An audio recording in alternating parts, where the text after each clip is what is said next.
that didn't have anything to do with it. It was just the whole chat thing disappeared. Never had anything quite like that happen before. I figured they didn't like what I was saying.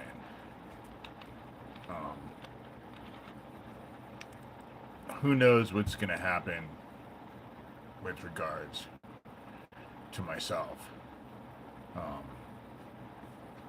they're just gung ho on shutting me up. They would really like to shut me up, and I'm gonna keep going until this all is exposed. You know, it's the right thing to do, and I just can't turn and look away. I can't do it. I don't have it in me to turn and look away. Never have. That's why I've been at this for so long.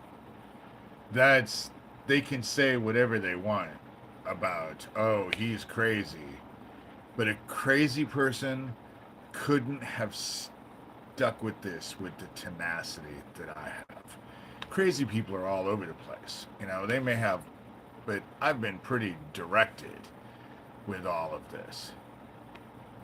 Going to Nebraska State Patrolman John Pankinen and demanding that he take my DNA test, my DNA, and compare it to what was left at the Ricky Chaddick case, because I was pretty sure with the facts about the Ricky Chaddick case that my father and stepmother were involved. How many male and female serial killers could be out there, you know? And for my effort, John Pankinen sent his sister, True Pankinen, into both mine and my sister's lives. And at the time, I thought it was because, oh, you know, he believes us and wants, you know, to get information. Yet he wanted to get information, all right, and he probably did believe us, but he was not helping. And that's how all of this really started when it went to go to the cops. That's how all of this started. And then my stepmother came after me and ended up going out to Washington after the divorce. And Doug Mesner, aka Lucian Greaves, founder of the Satanic Temple, living 23 miles away from me in Tacoma. You know, none of that was. Pat Goodwin completely knew that and never bothered to tell me. It was just a setup, you know? And they just try to neutralize survivors. And the problem is that they'll go on and on. Oh, the imagination, dumbass dudes. You know, oh, they're real survivors. And Abe from the Hampstead case, they're real victims, they're real survivors. No, they're not. They're their survivors. None of it is real. It's all honeypots to get victims to come so they can get rid of them. Shut them up. That's how they want. That's what they want. They want to shut people up. And they have. You know? Look at how many dead people are involved and surrounding the dead Isaac Cappy Club. Look at how many fucking dead people. Owen in my life is just one. You know? Way too many to be a coincidence. You know? And it's all about child trafficking. That's what this shit is all about. That's what I'm trying to expose. And like I said in the last one that I was only on for 20 minutes, just a few minutes ago when I lost, I don't even know if this is getting out now. Someone can comment. I would love to make sure that someone is actually listening to this. However, Tara Joyce will run everybody down every rabbit hole she possibly can, other than the real ones. You know, they're all set up. They're all working together. I did not give Tara Joyce the credit that she so richly deserved. Hey, Cognitive, thank you. Now I know the chat is working again. The whole chat just disappeared. Everything. And I wasn't getting anything, and there was no chat there. And so, and I was sitting in the sun anyway. I came downstairs. And, but, well, I'm glad. You guys still had it? I did not have it. I did not have it. So I took myself off my Wi-Fi, and now I'm just using my phone service to do this. Because God only knows. They probably have access. Well, fuck, they come into my house at will, so I'm sure they have access to my Wi-Fi. And they are just blasting the ever-living shit out of me with their toys right now. It's fucking awful. That's why I decided to do this. And then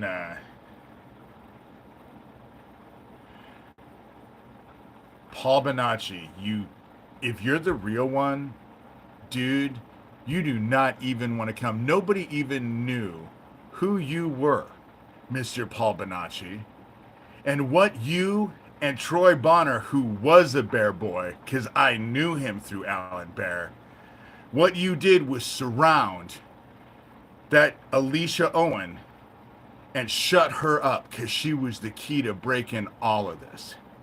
And your little stupid DID act back in the 80s, when no one knew anything about DID, worked back then. But now, looking back at it, you look like an idiot. You know? Edward Norton did it so much better in Primal Fear. Shirley Oaks is not a hospital. It is a group home. I'll have to go to my website, type in Shirley Oaks. Shit will come up. It's not like I haven't talked about it before. You know, it's not like I haven't talked about it before. But the same thing that happened in the UK is exactly what happened in America. In America, all this shit started to come out with Podesta and the spirit cooking and all of that weird shit. So then all of a sudden we got Pizzagate. And they thought Pizzagate would be enough to actually quiet everything down. But it didn't. And then it went to QAnon.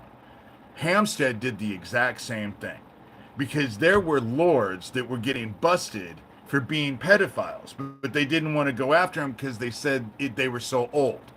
But all of this stuff started to come out. And Shirley Oaks is a group home. It's not like it's secret. You know? And it has a bunch of survivors there.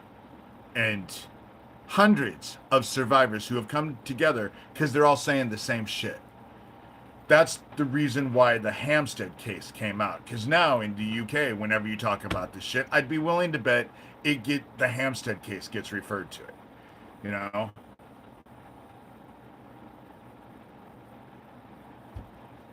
It's the same shit. You know? No, Paul Bonacci. You did not. This is not Paul Bonacci.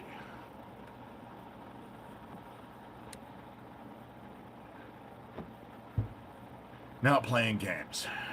You know? For me, in the end, all of the stuff that happened in Franklin, nobody's going to give a shit about the stuff in Franklin. Nobody. 40 years ago. 40, 50 years ago. And how long do we have to listen to Paul B? You don't, because I just blocked him. Got rid of him. Now that I know how to just block people, I don't even play games. And that wasn't Paul Bonacci anyway. I dealt with Paul Bonacci, and I dealt with Noreen Gosh on FranklinFiles.net. Noreen Gosh has more than enough information to break open her son's abduction. She knows who the brothers are, the Aquasino brothers. She knows everything. She was calling my sister at night after my sister took Ambien. And was, because my sister grew up with this whole thing, with the Aquasinos and all of that. She has plenty of information. And you never hear her even talk about it. That's how you know she's fake. She's the gatekeeper for Franklin. I don't understand how all the shit that was going on in Omaha, Nebraska somehow got affiliated with an abduction, one of 3 paper boys in West Des Moines, Iowa, in a completely different state. So then when you start talking about Franklin and you start thinking about Franklin, it automatically goes to Johnny Gosch and Noreen Gosch. And Noreen Gosch is the mother, and she's a grieving mother. And so nobody can argue with her. And they've been able to keep the narrative forever. But for being involved, she will say that her husband was involved this whole time.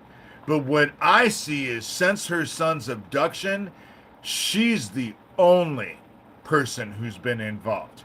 John's nowhere in the picture. And she is a gatekeeper because they always have gatekeepers. You know, they like gatekeepers. That's why they're trying to make Neil Gross my gatekeeper, my sheriff in town. Everyone who calls him, he just tells them, "Oh, David's crazy.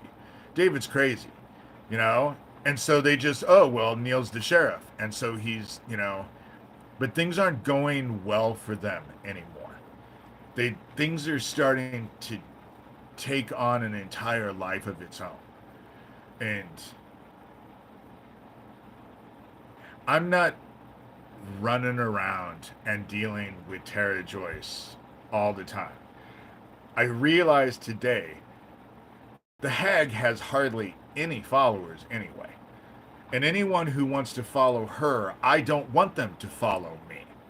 And so let her go on and say whatever the hell she wants to say, because it doesn't make any difference anymore. All of this stuff is starting to come out. And it's just funny how people who were supposed to be enemies are now friends, and now that they went from friends to being throwing each other underneath the bus. Tara Joyce can go on and on and on saying, "I don't believe that Geo Farnsworth was. I think that he was just harassing David, blah, blah, blah." The problem for them is that Daniel Dowd as Pootie Twang, exactly the same thing with the Wetterlings. They're gatekeepers. They're gatekeepers. My dad abducted Jacob Wetterling. And when they came out, I went on the John B. Wells show, and that's all I talked about. And the John B. Wells is a bad dude. I've heard of lots of people going on.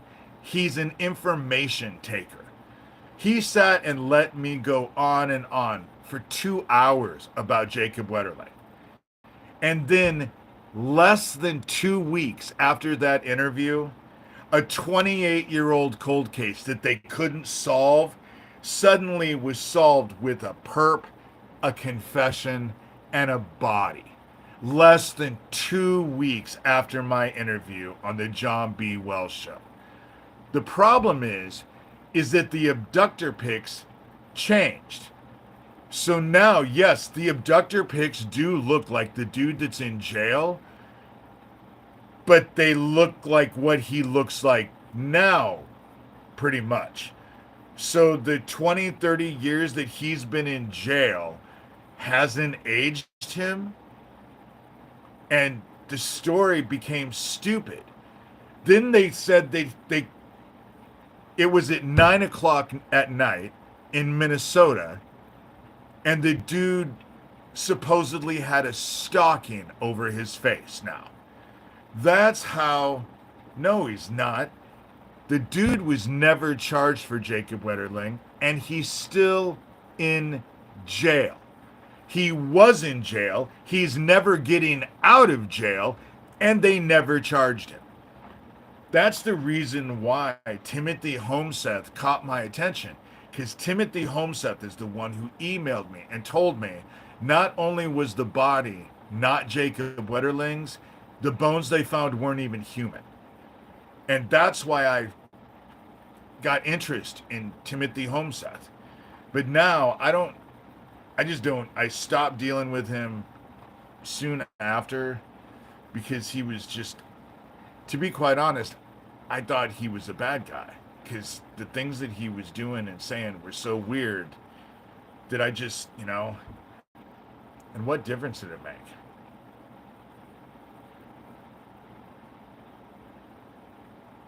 Yeah, I was in shock. The video about that was really good, and Tara pissed me off with her response. You know, they'll do whatever they can. They're running around in circles. Tara posted something from the fucking Hampstead case today. That's where how far they're reaching. You know? It's ridiculous. But it's telling because all their shit's coming out. The issue that they have is not that Geo Farnsworth sent me a thing with that he uploaded that video that had the location stamp saying that he was in my town. Their problem is that Daniel Dowd as Pootie Twang sent me email after email after email after email after email after email of pictures of places in my town. The picture of my house freshly painted, that didn't come from Pootie Twang.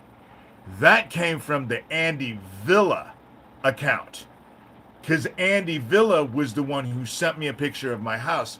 He's also the one who, and I quote, said to me, "I'm going to murder your dogs." That is Andy Villa. And the picture of my house, freshly painted, there was no way they got that picture online. No way. And so, Andy Villain, it's a fake account. I am pretty sure that it was Thomas. I don't believe that Thomas was in town, but I believe they were all working together. And they had emails. That's the reason why I'm so focused on those emails. Everything has changed since that Shadow Dragon program has come out. You know? And in town, that sign, yesterday, I saw 4 people stop and take pictures of, and it's not like I'm just sitting here watching all day long. So God only knows how many people have taken a picture of that sign that says Neil Gross, protecting child traffickers is wrong, in a 5-foot by 2.5-foot sign, painted in big red letters. You know? If they're going to break into my house, I'm going to make my house so that people notice my house. And trust me, that sign, everyone notices my house now. Everybody who drives by looks at my house. Everyone. And that's what it was intended to do. You know? Going after Neil Gross, that's just an added benefit. That's just an added benefit. You know, that's just it. I do need a lemonade stand. I just need to sit out there and drink coffee. You know? But, people walk past me, especially if they have dogs, because the dogs always come up to me. And I don't talk about any of it, but I'm so nice. What ends up happening is that people have this impression of who I am. Even Neil and that cop that came over, I wish I would have gotten his name. But they all have this preconceived idea of what I'm like and how, and I'm not anything like that. I'm not. People talk to me out and about. When I go out and about and nobody even knows who I am, everybody engages me. That's the reason why my friends didn't ever want to go to the store with me. It's a gorgeous sign. Open the curtains and turn on the lights. See, I turn on my porch light all the time. I just, dealing with them, what I have realized as of late is that what is cast is cast. And I don't really have to focus on it. Today I didn't really focus on any of it, you know? I had shit I had to do. Oh, excuse me. And so, I like bubbly water, but, sometimes my stomach doesn't much care for it. But people come walking down. See, I'm watching this nice older lady who has a dog, and everybody still says hello to me, you know? Because I think that a lot of people agree with my sign. They agree with my sign. And people in town know about that gas station. And the gas station doesn't make any sense, and everybody knows it. And so, after you cast something, can you feel it move after you let it go? Um, if I go seek it out, the thing about it right now is with the darkness, what heaven has told me is that I am to will the darkness. So it's not really even cast. Just found Shirley Oaks on BitChute. Cool. Look it up. It is an inspiring story. Shirley Oaks is inspiring. It is so many survivors getting together and giving each other support and helping each other. It it gave me hope in humanity because let me tell you, doing what I have done for the survivor community has been pretty thankless. And I say that because I think that most survivors don't want confrontation. They just, because we're so anxiety ridden that we just want to, nobody can rock the boat. And me, I don't like to rock the boat. John Wedger in the UK is inspired too. I'll have to look him up. John Wedger. Um, there are people who are out there who are inspiring. If it's a person though, I have to say I get nervous because there's an army of them out there to lure in survivors and neutralize them and shut them up. And I'm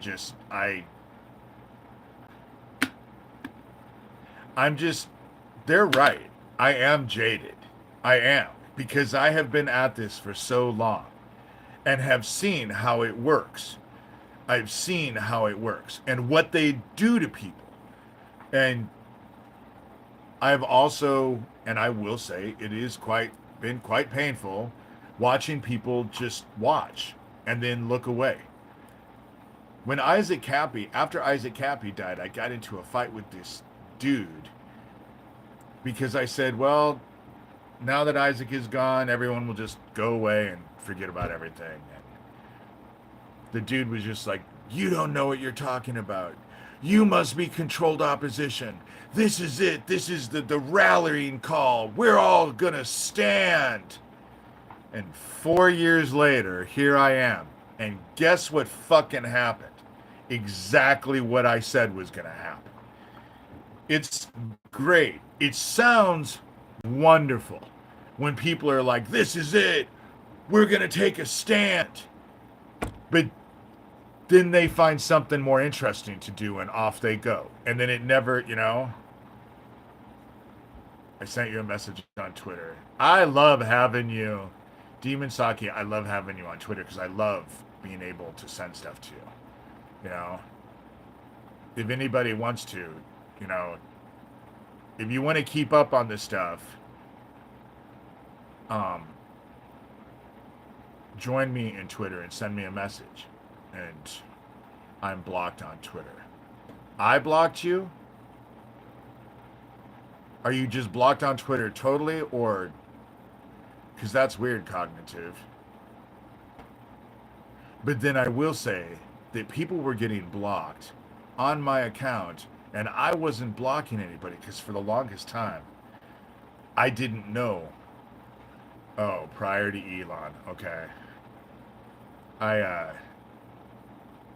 People were getting blocked, and it's under D Shurter. My Twitter account, I believe, is under, or Shurter D. That's what it is, Shurter D.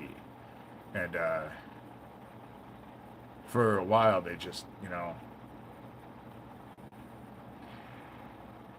I don't do much on Twitter, but Twitter, Messenger, I have a whole list of people that when I do videos, I send it out to all. Have to go through all these, my email list, my phone contact list, Messenger, Twitter. I send it out to everybody because there are so many people Jeanette Archer exposing the royal family. Oh my God. You know, how much more question do you need about the royal family? Did they ever explain that naked 12-year-old boy climbing outside out the window? Do they know who that naked boy even is? Because I saw the news reports on it. You know? Who the fuck was that 12-year-old? Why was he naked? And why was he climbing out the... Because he was high up. It unless the kid was on drugs, but then who the fuck was he? Why was there a naked kid climbing out windows? It and people just it's the cognitive dissonance. It is. It's the cognitive dissonance. Oh, I don't know. What should I make for dinner? What's on television? And that's how it works. You know, he fell. He fell. Who the fuck was he? That's I only watched that thing once, and I was traumatized by it. That's why I never watched it again. But it just, someone had sent it to me, and I knew what the fuck was happening. You know, that's the whole reason why it was a 12, 13-year-old boy that slit Anton Scalia's throat at that weird-ass ranch in Texas. And it's still on YouTube. Yeah, I'm not going to go look for it. But nobody even questioned.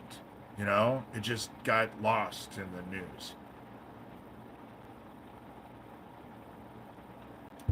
Like it always does. You know?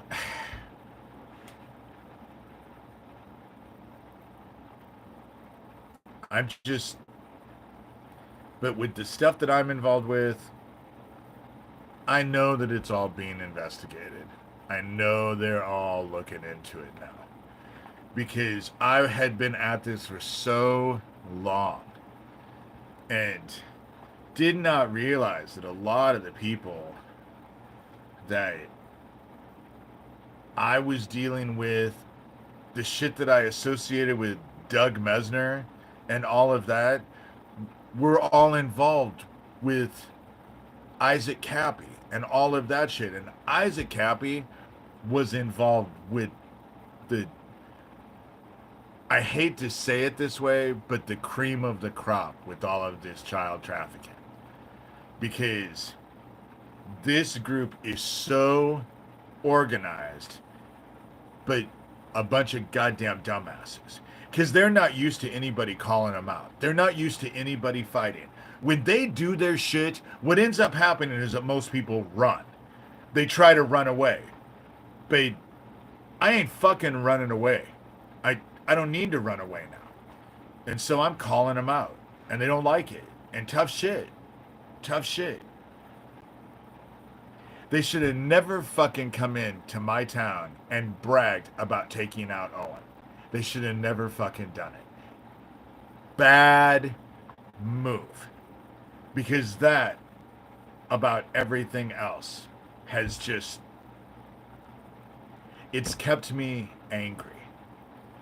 Their torture shit doesn't even keep me angry. I just kind of blow it off. But them taking out Owen and then coming into my house and putting my dog out in the heat, for me, that was the last motherfucking straw. I just... They need to see. They need to see. And they're going to see. You know? They're gonna go. They're gonna see.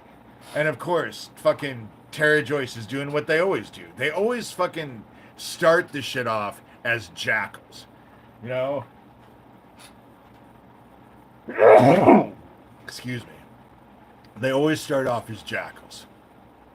Laughing, dancing around, just ah ha ha ha ha. But it never lasts. Eventually, that fucking grin on their faces comes off. And then they start to grasp how serious I am. Because I don't talk out my ass. When I tell you I'm going to do something, I've either already done it or I'm going to do it. And I don't talk out my ass. And I don't talk about shit I can't do. I'm, you know, it's not like, and I tell them the whole time, the whole damn time I tell them what game they're playing, how it's going to work, and that they're not going to like it. They never fucking listen. They never listen. And then I get people like Doug, Lucian Greaves, founder of the Satanic Temple, as chief handler on Twitter, at telling, offering me any amount of money I wanted if I would just stop, you know? And then saying when I told him to keep his money, he told me he had other stuff he could offer. And I told him I wasn't interested. And how I know it was him is because then the conversations transgressed and he was just like, dude, what happened was like over 40 years ago. Why do you even care anymore? And that's how I knew for sure that it was Doug. Because then he was trying to, you know, but this shit has been my whole fucking life. You know, it wasn't 40 years ago. They just fucking murdered Owen 4 months ago. You know, it's today. It's not right now. That's the shit I'm dealing with. Just because they don't have a fucking concept doesn't mean I don't. And fuck them. They ain't gonna like what's coming. They ain't gonna like what's coming. Sorry, my allergies have been awful lately. But God is using the darkness. God is using the darkness and wants me to will it.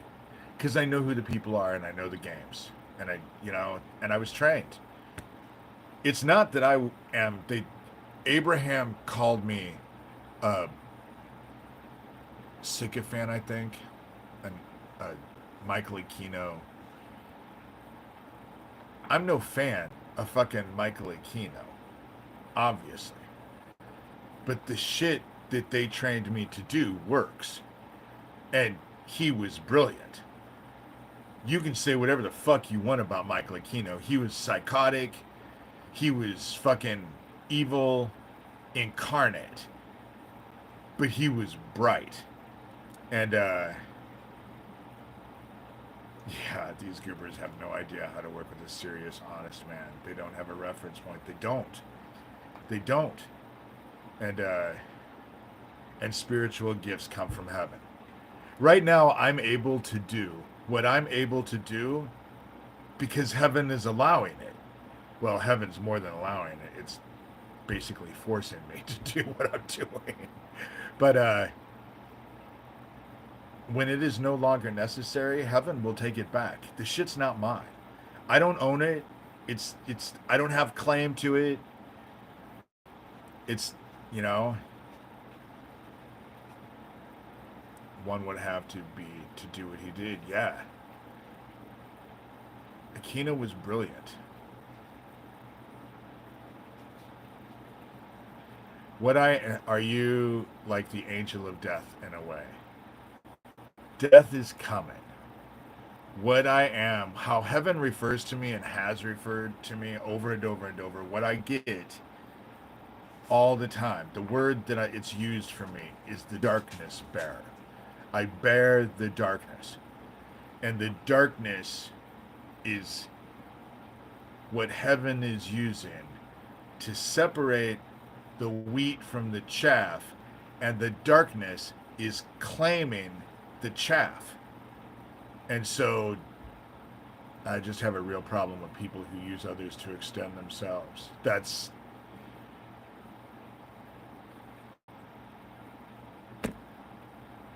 I have no reason to be narcissistic and it's all about me, because it's not all about me. I think you're a prince from heaven. It's funny because I definitely have a place over in heaven. I'm not kidding when I say that I'm well loved in heaven. And it's not bragging or anything, because I am more comfortable with dissent than I am with love because of what I've gone through as a kid and a person. You know, love scares me, to be quite honest. And so, in a lot of times, when I go over to heaven, I'm afraid because I'm just so not used to love.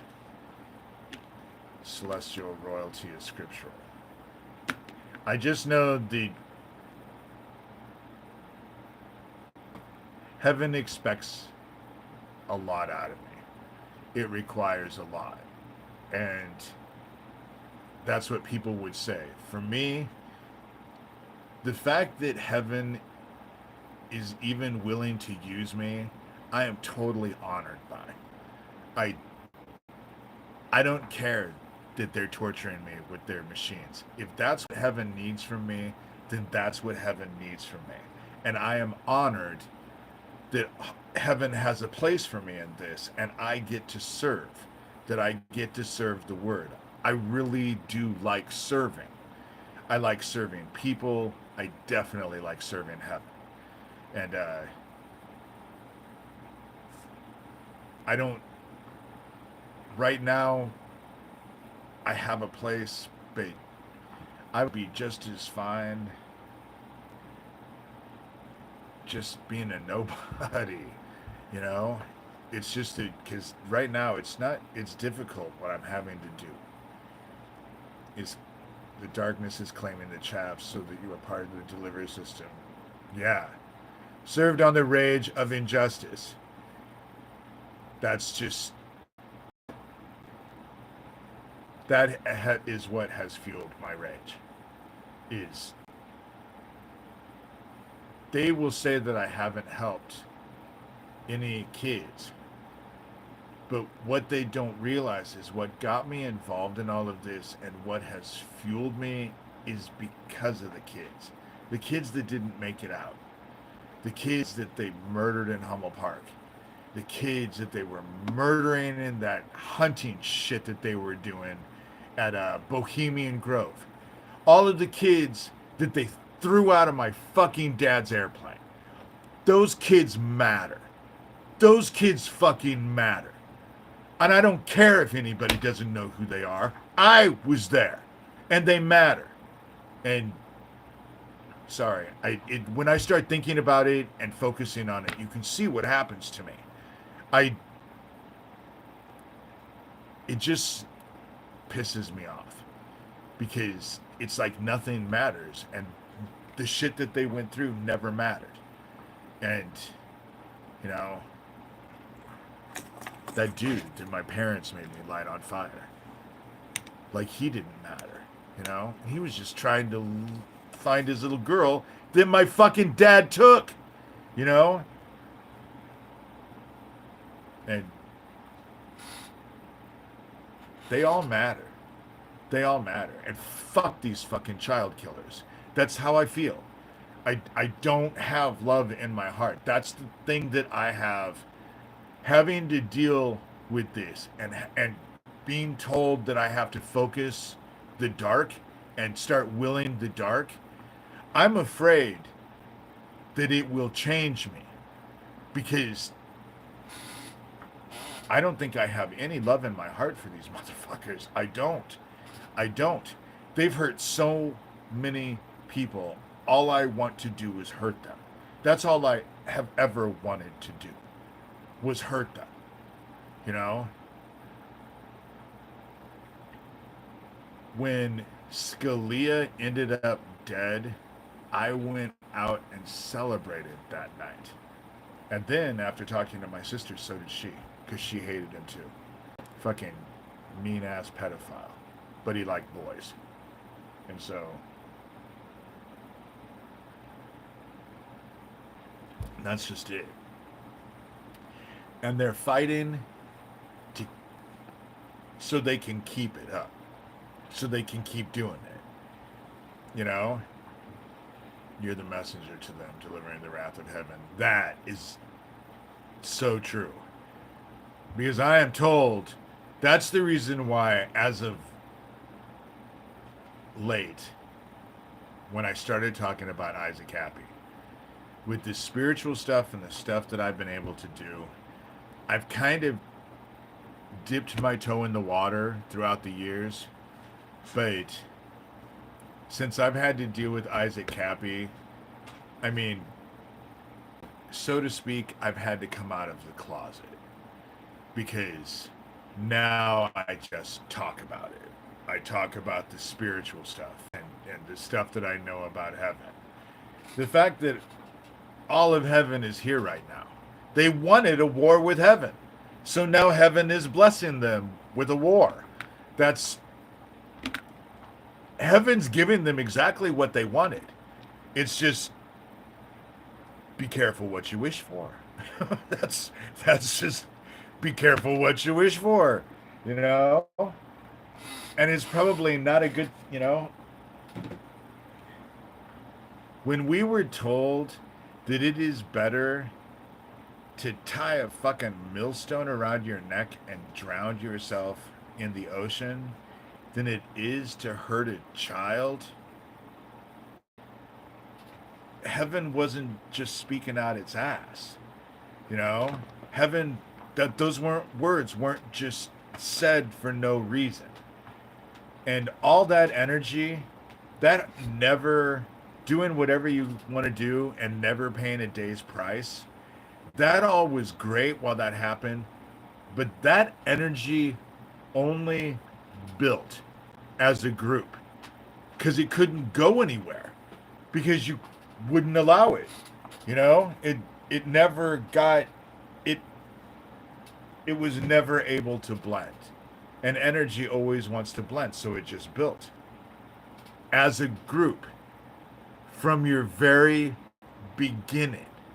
From the very, very beginning.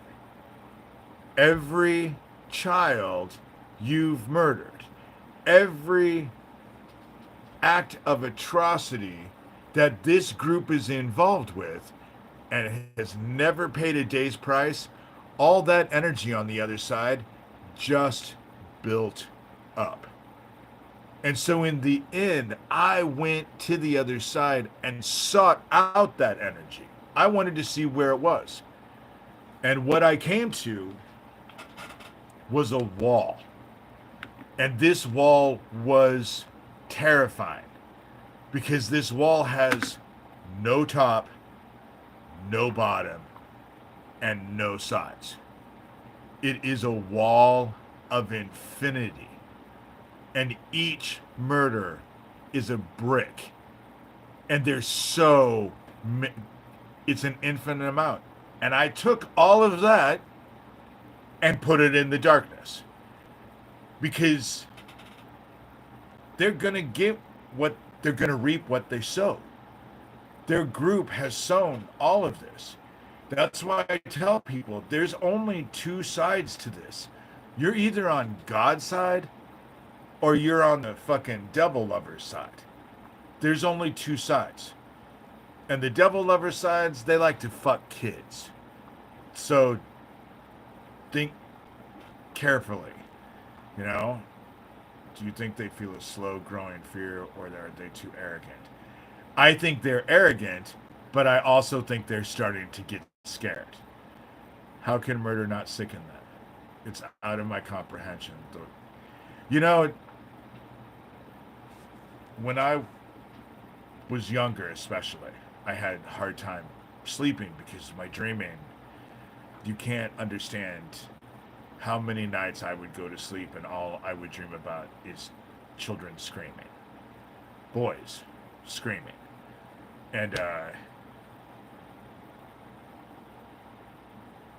that in and of itself, in my whole life, I've only dreamt that I killed someone. I think I've had that dream maybe twice. And it was at a time that I was doing a lot of watching those forensic things because I used to love those forensic things. Because the bad guy always got caught. The shit that I watched, the bad guy always got caught. And I loved that because it was so unlike real life. Because for the most part, nobody ever gets caught. They just get away with it over and over and over and over again. And just in a dream, it stuck with me and freaked me out. That's why are looking for nasty shit on me. But that was the gift of PTSD in my life.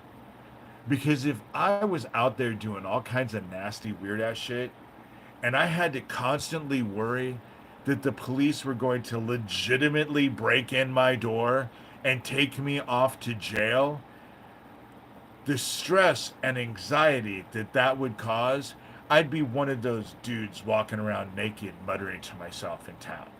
You know, that's what would end up happening to me. That's the reason why it's kept me on the straight and narrow. Because in the end, in the garden will be one flock and one good shepherd. The thing about it is that the next time around, there's no veil. There's no veil. Heaven gets to interact with mankind at will. And, you know, I love true crime podcasts, but I can't watch them a lot of times anymore because it triggers stuff and then I end up start dreaming stuff again. I have to be very careful about what I put in my head because it triggers shit. It's gotten better as I've gotten older, but then I have a lot of years of therapy behind me. And shamanically, I went and found a lot. You know, when my dad died, my stepmother sent me my dad's hat that he was wearing when he was dying. She meant it as an insult. All I got from my dad's death is an old hat. That's what she was thinking.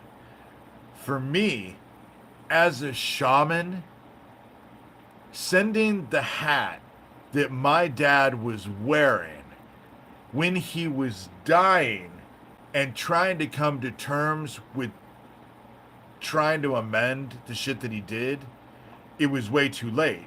But at least he still tried. That was a powerful gift. And so what I ended up doing is wearing that hat and taking my shamanic drum, and I started outside at Dodge Park and started beating my drum and walked through all of Hummel Park, calling the souls of the children who lost their lives there so I could help them cross over. That's what I did with it. I know it sounds crazy, but for me, it was quite cathartic. It was healing in a way because I was, you know, yeah, exactly. I love seeing the bad guys busted because my abusers never paid. Yeah, that's why I used to watch that shit all the time because the bad guy always got caught. Because in real life, the bad guy never gets fucking caught, you know? And, yeah, I went through Hummel Park beating my shamanic drum and calling all the children to me. And then opening up a doorway, which I'm very good at psychically, and helping them cross over. And so it, you know, it's interesting because if you watch the documentary that I did, that scene that's in Hummel Park, it's weird because in that scene you can hear a little boy saying, "Help me, help me." And when after Zachary made that video, he told me, "Dude, that was I didn't put that in the video. That I haven't added anything to the video." So it actually picked up a kid's voice. And so I journeyed, and what I realized was the little boy that was saying, help me, was me as a little boy. I never thought to help save myself from that place. And so I ended up having to go in a journey to Hummel Park and find me as a child and help save myself. Again, this is all it. Shamanism was a real gift for me because it worked in the same systems of shit that I was trained with. But instead of being trauma and evil shit, shamanism was the other side of the coin. A good example is the Dark Crystal, that old Jim Henson movie, Dark Crystal, the Skeksis and the other ones, the you know, the I don't remember what they were called, but they were the good guys, and it was a split apart, but it was the opposite sides of the same coin, and that's what they opened up inside of me spiritually. Just it never went away. It just got stronger, and I ended up. What ended up happening after you found yourself and did the shaman work? How did you feel? Was it a release? What it was, you know how people with DID talk? No, the Gelflings. That were those are the heroes, the Gelflings. What were the ones that trek, the ones that raise that Gelfling? The mystics. Is that what they were called? I don't remember, but that's kind of what it is, you know. And it's all spiritual. It's a spiritual side. They're warlocks and devil lovers and crap like that. And they raised me and they trained me.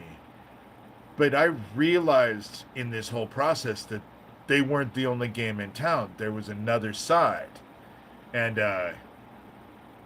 as a kid, what really started to happen is that I knew demons existed. I had no doubt that demons existed. And so it started to occur to me, well, if demons exist, doesn't that mean God has to exist? How do demons, if there wasn't any God? And that's what brought me to heaven and to God. And I serve heaven. The Gelflings are they're the heroes in the Dark Crystal. They're the heroes in the Dark Crystal. But when I went and found myself, I ended up going in a process and doing my own soul retrievals to go find parts of myself. I never broke into I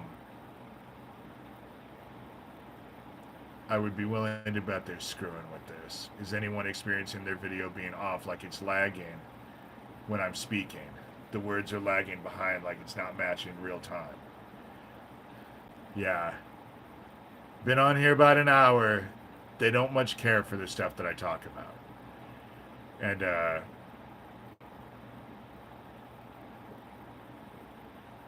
okay, now it's okay. Just let me know. Are all the giants dead? I'm safe in my bed. That's the reason why the flood happened. The flood happened to get rid of the Nephilim. The Nephilim couldn't stay. Heaven got rid of them. And this side is bad. Yours is still doing it. There's really very little I can do about it. They screw with my numbers. They don't like the fact that I come on and do these live videos, because I'm able to connect with people and you get to see what I'm like. You know, obviously I'm not some crazed lunatic running around. I'm just someone who's trying to make a difference in the best way that I know how. And I have an unshakable faith because I know God exists. I know heaven exists. I know the other side exists. You know, I know that we're all being tested.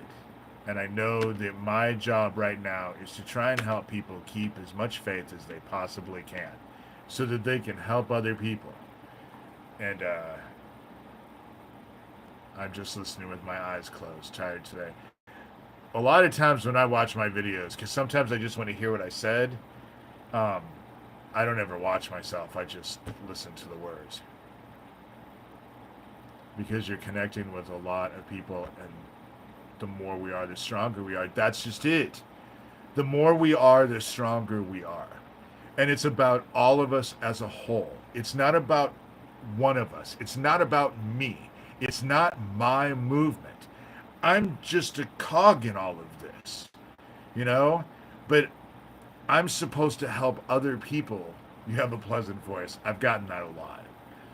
You know, I think that God kind of blessed me with my voice. I think I'm meant to be a teacher, and that's what I try. You know, when I asked about it in the chat, they got mad. The John Wells podcast looks like AI. It wasn't when I went on there, but it had a bad effect. It just had a telling effect. Because then all of a sudden they felt that I couldn't talk about the Jacob Wetterling case anymore. And they didn't realize. No, that does not mean that. It just shows that you're just doing what you always do. You know? Because the timing, they they should have waited more than 2 weeks after that interview. It was a week and a half about, maybe a little over a week and a half. After I went on the John B. Wells show, that suddenly a 28-year-old cold case they couldn't solve was solved with a perp, a confession, and a body. It was just ridiculous. And the stories all changed, and it was sad.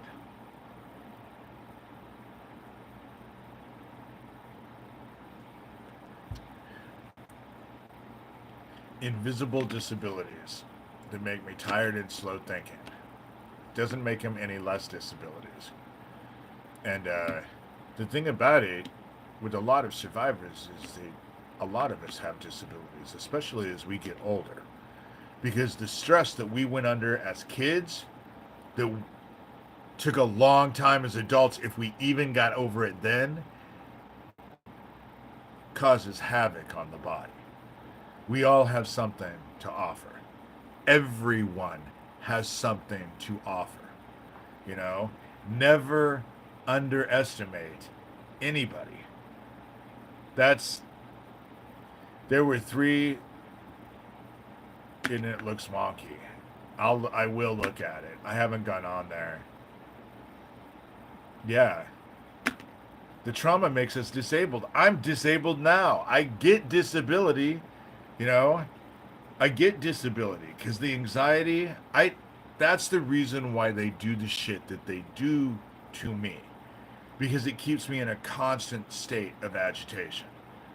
And I haven't been able to write. I haven't really even done a lot of sewing because it's hard to focus. So I end up doing these live chats because talking with people actually helps out a lot. It helps out a lot. And I just, you know, if I can leave anybody with anything in my life, I just hope that people feel hope, you know? And you just have to focus on where the hope is. The body remembers, but there were ways to heal it. I made huge progress when they told me I'd be crippled by 40. It's funny that they told you 40, because for survivors, 40 is a magic age for all of us. 40 is when, especially if you're away from it, that's when the programming really starts to break down. And when the programming starts to break down, we all start to remember.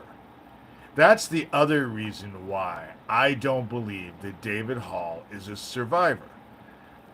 I know that there are a lot of survivors in here, and the reason why is because as survivors, they only chose the best and the brightest. To be a survivor, you had to be incredibly intelligent. Otherwise, it didn't work. You can't be average intelligence. And that's the reason why all of them, you know, average to below average. You know, I think Geo Farnsworth is a fucking dumbass. You know, Tara Joyce is not much better. I don't mean to. I'm not trying to be a dick. I'm just pointing out. And so, yeah, 40 is a big age. 40 is a big age. Most men don't make it. Most men end up dead or in jail. I think that the only reason, as weird as this sounds, is because I had the feminine part of my gay nature to help get me through. Women seem to be able to get through it, you know. I respect that you tell it like it is. Thank you. Harriet Tubman was disabled, you know, and look at what she did. And she put herself out there, you know. I just, yeah, we are strong. Look at what we survived as children. As adults, as kids, we were so resilient that we made it through and aren't complete disasters. And so now, as adults, that strength didn't change. It's just that we start questioning ourselves as adults. But I think that as survivors, you need to trust yourself, you know? Well, strong and gay. I've been celibate because of my faith now since my divorce. So that's what, 13 years, maybe 14 years. Totally celibate. Haven't dated, haven't done anything. And I'm so much happier. I'm so much happier. You know, I didn't like the gay lifestyle. I didn't. It drained my soul. And I didn't like it.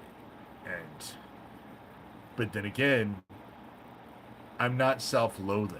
Just because I'm gay. I love the aspects. I love the fact that I can cook and I can sew and I love to clean house and I have style, you know, and I'm not a repressed straight guy. Most straight guys are repressed. They only allow themselves certain modes of behavior. And me, fuck, I'll paint a sign and hang it on my front porch. Don't give a fuck, who cares, you know? And I say that's the gay part of me, you know? I've been celibate for 5 years now myself. I'm almost 30. I was when I met my other half, I was 27 years old. And at 27, I was leaving the gay lifestyle.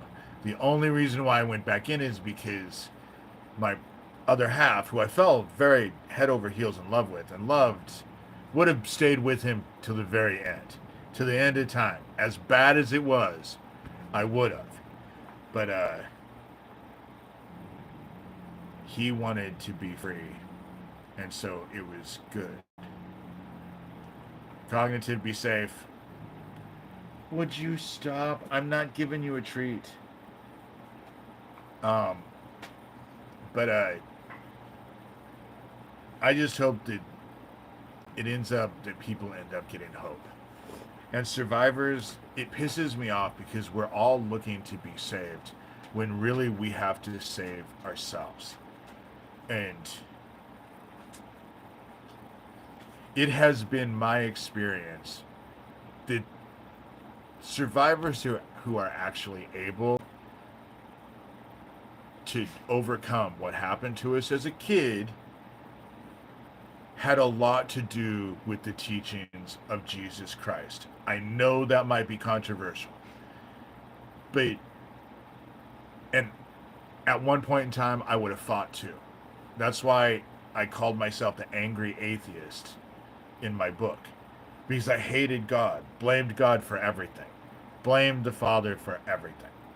But Jesus Christ, I kind of looked at my brother and it was hard to be mad at him because, fuck, he got nailed up on a goddamn cross. I didn't get nailed up on a cross. And so it's not like he had it easy. And so it was the teachings of how to learn about the Word that saved me. And I just think the teachings of Jesus Christ it's what saves us. It's what saved me. It's what saved me. But again, I had to be reminded because I feel like I'm a dickhead sometimes. But I really appreciate the other day you guys pointing out, Jesus Christ did chase people around with a willow stick and beat them with it. Okay. I completely understand that feeling, you know? So I just think that to really get away from this cult bullshit and the stuff that they did to us, you really have to focus on the teachings of Jesus Christ. He's our brother for a reason. And it's just, I know, you know, I had someone actually argue on with me the other day. They criticized me because they said I pray, and people shouldn't have to be. I shouldn't be throwing that in people's faces. I guess that's what they were trying to say, and I basically didn't agree with it, and then just basically ignored it. If you don't want to hear prayer, then just don't listen. Don't pray. That's why, like, prayer in school. I don't care if they have prayer in school. I just I don't know. I pray 24/7. Exactly. Heaven is I'm talking to God constantly. My mom taught me that. My mom, who was destroyed by what my dad did to her. Cuz my dad murdered my brother David. My brother David wasn't even 24 hours old, and dad was forced to sacrifice his newborn son, and it destroyed my mother, and became. I'm still traumatized that your stepmother. I am not traumatized that my stepmother is still alive.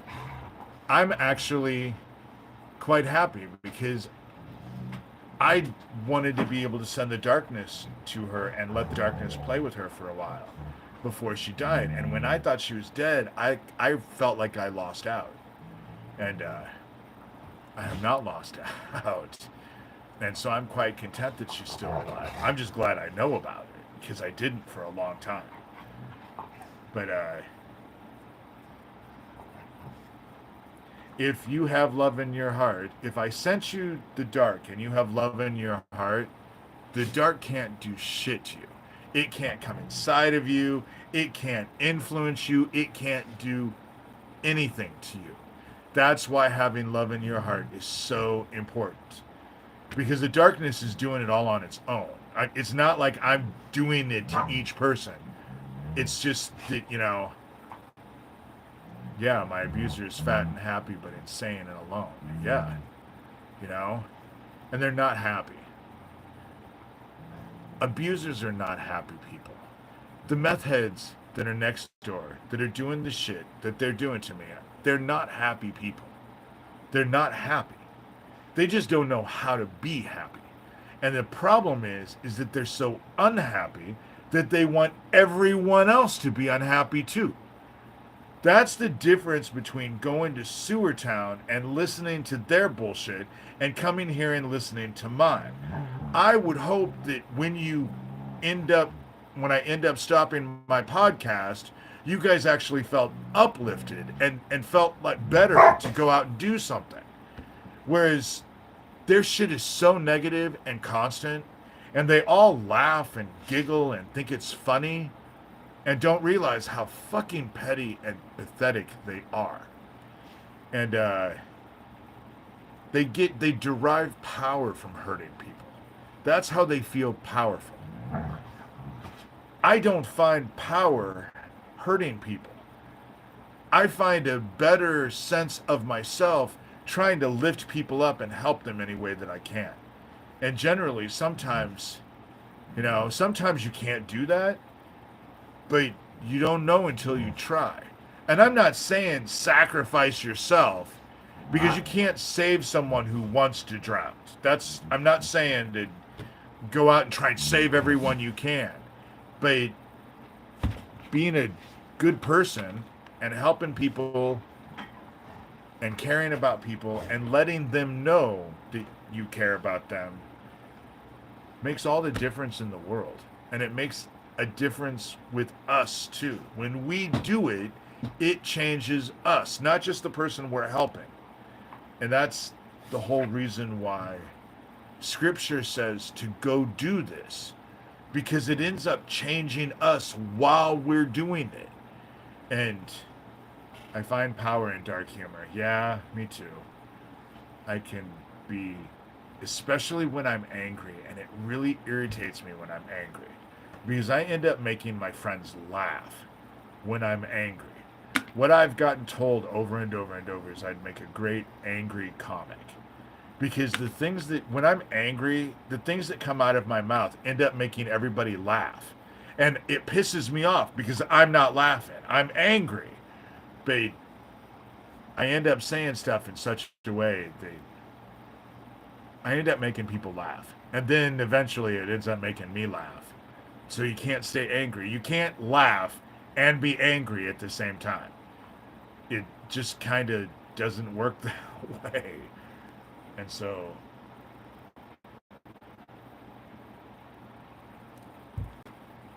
and as far as thinking that your abuser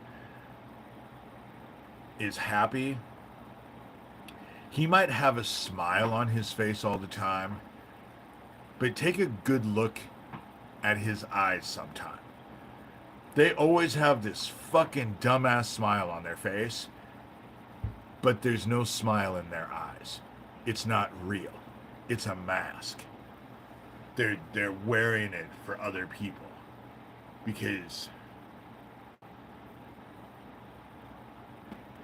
when you allow yourself to be vulnerable and realize that it's all about heaven and that we are meant to serve heaven and it's not about us and we're not in control and there's nothing we can really control anything other than ourselves. You can control yourself, but that's about the only thing in the world that you can really control is yourself. But when you allow yourself to become vulnerable and you realize that God, it's about God and doing what we were commanded, which is living the word. Loving God, love everyone else. Serving God. Serving the word is basically the whole thing. There is a true power in that because you don't have to be in control when you allow God to be there. But it also isn't all about the ego either.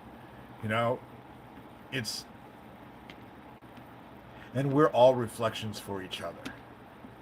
So if someone you know loves you, says something, always consider what they have to say because we are mirrors to each other. They might see something about you that you don't see in yourself. But then always take it to where, you know, you always have the choice in your own lives. That's, they want people to discredit themselves and be at competition with everyone. Somebody definitely didn't want you talking because that video is just blanking out and booted me like 5 times. I don't know what's going on with that because they hate it. They hate people because right now I see there's only, if it's telling me the truth, there's only 16 people watching this, which I don't care. 16 people, if I can help 16 people today, that's a good day for me, you know? So I'm fine with that. But serving God is true peace even when it's hard. And it is hard. It is hard. In the end, we don't get saved. We get martyred. We get martyred. But it's worth it. In the end, it's worth it. I will tell you, with everything that I have had to do and everything at this moment in time, I feel like I understand why I had to go through what I went through. And I understand, and I'm honored to be able to do what I'm able to do now. And I think my whole goal, knowing that things are coming to an end, is to give people hope. And I know there are survivors in here that just need to be told, you're not fucking crazy. I can sing, but I don't make music. That's just it. Now it's down to 14. But then I don't trust those numbers either. You know, I don't trust those. I'll go on and have 8 likes and it says I have 0 views. I don't know how I could. Nobody's watched my video, but I have 8 likes because I don't like my own shit. You know, I just want to protect the children. Yeah, I want to serve God. I want to serve heaven, and in serving heaven, that's protecting the kids. And this group wants to just hurt as many people as they can. And so it's time for them to be hurt. Since they want to hurt everybody, you reap what you sow. That's how it works. It's not like the rules of the game have changed. You know, the shit that I say is not new. I didn't write it. I wasn't writing the Bible over 2,000 years ago or however long it was. I didn't write it. I'm just saying that the stuff that I'm saying is not new. It's all old stuff. It's just scripture. And show us your skills sometime when you're not getting microwaved. I will do that. I don't have anything available right now to actually show. I stay so secluded. The thing about it after Owen, I realize, is if I love people, they can't be in my life if I love them. Because they target the people that I love. And they fucking murder them. And so why, if I loved a person, I don't want them around in my life. Because I'm just making them a target. You know, it sucks, but that's how I look at it. And in my algorithm, I get this Lion of Judah. It's a Christian. They do videos and stuff.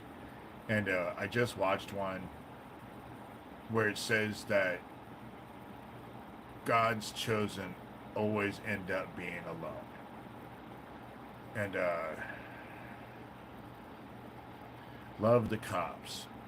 I want to beat my cop with a stick. But I do know that he probably wants to beat me with more than just a stick.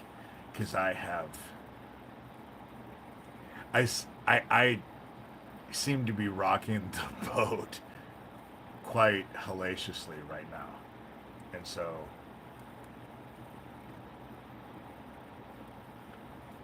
they don't like me.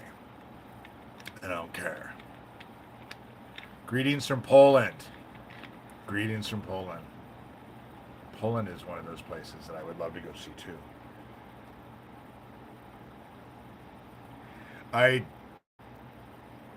always think of Poland as being colder. Finland. Love to go to Finland or Iceland. Maybe not though, because they're having all kinds of problems, seismic activity now. But I like cold. I like snow.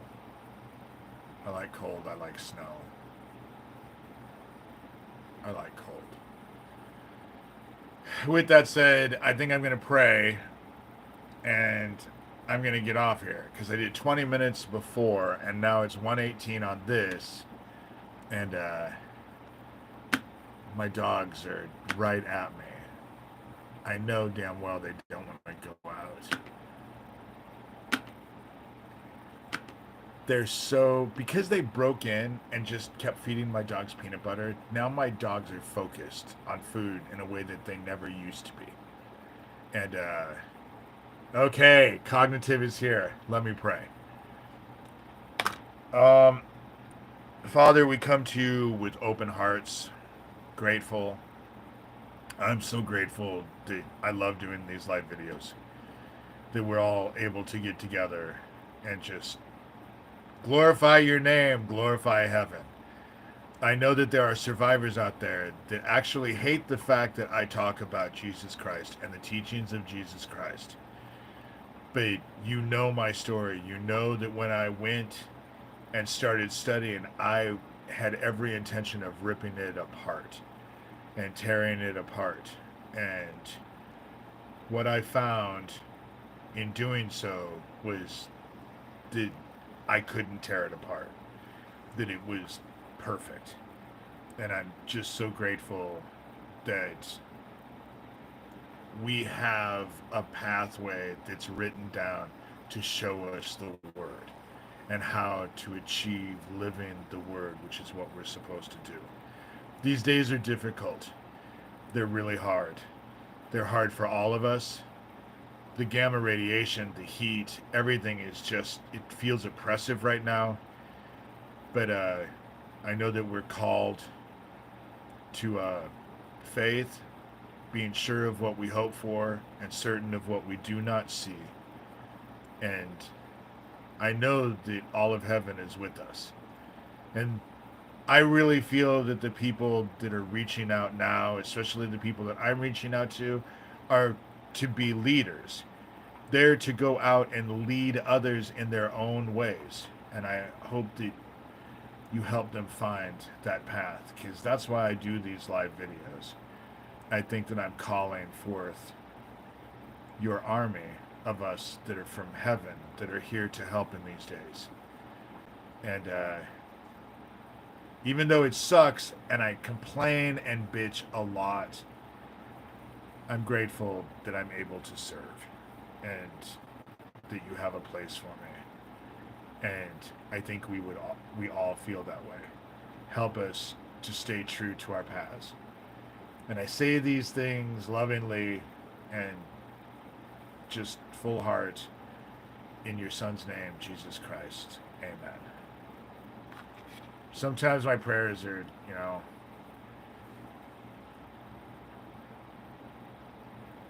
watch Tara Joyce cry about this. See, the whole thing about it is that she just, thank you. Tara Joyce just drives me insane. I'm tired of dealing with her. I'm just tired of dealing with her. She, and then she just lies about simple shit. This thing about, oh, well, I heard that David was together with Thomas Schoenberger and talking about me. And then she said, well, I reached out to him on TikTok. Well, yeah. So I just took a screenshot of what she sent me at the very beginning. And you can tell I wasn't talking about her. She figured when she reached out to me, I didn't have a clue who this hag was. I had no clue who she was, let alone talking about her. And then for a while, Thomas was saying, oh, well, you're working with her because you won't talk about her. But I wasn't talking about her because I thought she was mentally ill. And I think that it's mean. If someone's mentally ill, you don't go out of your way to provoke a mentally ill person. That makes you an asshole. And I didn't want to be a butthead. But now I realize she's not crazy. Crazy like a fox. She is heavily involved in this bullshit. Heavily involved with this child trafficking. And, I already have. Oh my God. I was not kidding the other day when I said I had her in mind and I was sending her shit. Because when it finally fully dawned on me that she had done to Isaac Cappy what she was doing to me, I ended up having to leave my house and go to Omaha that day because I was so irritated.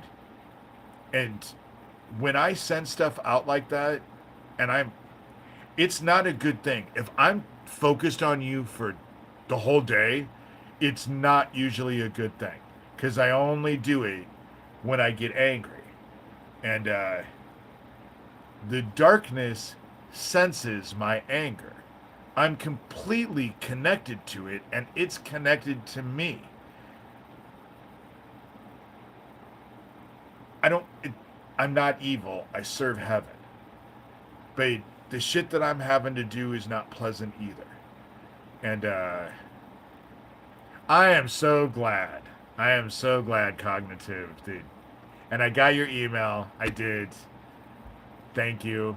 I totally, totally appreciated the proper oohs and ahs. I appreciate, you know, thank you. I I try to go out of my I try to make people happy as much as I possibly can. When I die, I would rather have more people say that it was better to know me than to not know me, because I know that all of my opposition, that's why I don't want to be buried, because I don't want someplace where they're just going to come piss all over me all the time. You know, they can go piss in the wind as far as I care. You know, don't want to be buried. Was already buried once, didn't like it. Of course, I wasn't dead, but I didn't like it. And with that, their shit is just, it's falling down. They all know it's falling down. That's the reason why they're fighting me so hard. The fact that she actually did a thing with Abraham, you know, and he said that I betrayed them. How the hell? All I did was walk away from them. You know, I was helping them until I realized what they were, and then I just walked. I didn't want to be involved with it. I Being involved with that case, I ended up having to deal with the Hoaxstead people. There was a whole website like Franklin Files, hoaxstead.net or something. I don't know what the address is anymore, but it was called Hoaxstead instead of Hawkstead. And it was just dealing with those people were just, they were assholes. Dealing with Doug Mesner, they were assholes, but nothing compares to the shit that Isaac Cappy was involved with. These people are just vile, and they need to be claimed by the dark, and they need to be separated from the rest of mankind, because mankind is not safe. Your children are not safe with this group. And I'm talking Thomas Schoenberger, who is not dead, and Gabe Hoffman, and Craig Sawyer, and Daniel Dowd, and Tara Joyce Randolph, and Geo Farnsworth, and Brett Trimble, and all their whole group. That sewer town shit. You know? All of it. They're all involved and connected. They need to be put away. Because until that happens, that's the reason why I am so willing to do with the darkness what I'm doing. Because that's what's happening. The darkness is going to incarcerate them. And they ain't gonna fucking like prison. With that said, I'm getting a phone call, and they won't stop if I don't answer. So I prayed. Thank you, everyone. And I'll talk